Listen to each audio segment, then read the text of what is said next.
সমাধান যেরকম ওইখানে ঘিরেছে না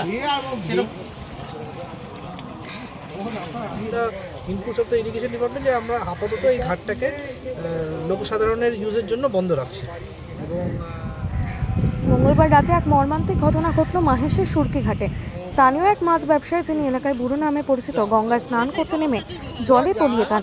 ঘটনার পর থেকে এলাকায় চাঞ্চল্যের সৃষ্টি হয়। বুধবার সকালে ঘটনাস্থল পরিদর্শনে আসেন শ্রীরামপুরের মহকুমা শাসক শম্ভুদীপ সরকার, এসিপি শুভঙ্কর বিশ্বাস, শ্রীরামপুর ও রিষড়া পৌরসভার 2 পুরপ্রধান গিরিধারী সাহা ও বিজয় সাগর মিশ্র এবং শ্রীরামপুরের প্রাক্তন পুরপ্রধান অমিয় মুখার্জি।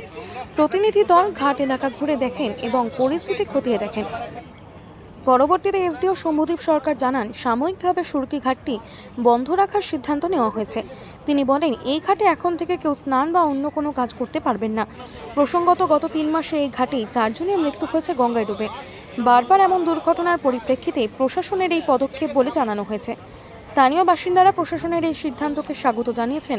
তবে স্থায়ীভাবে ঘাটটি কিভাবে আরও নিরাপদ করা যায় সে বিষয়ে উদ্যোগ নেওয়ারও দাবি উঠেছে। কি সমস্যাটা কিসের? আসলে এই সুরকি ঘাটে বিগত 1.5 মাসে এটা নিয়ে গতকালকের ইনসিডেন্টে 2টো ড্রাউনিং ইনসিডেন্ট হয়েছে।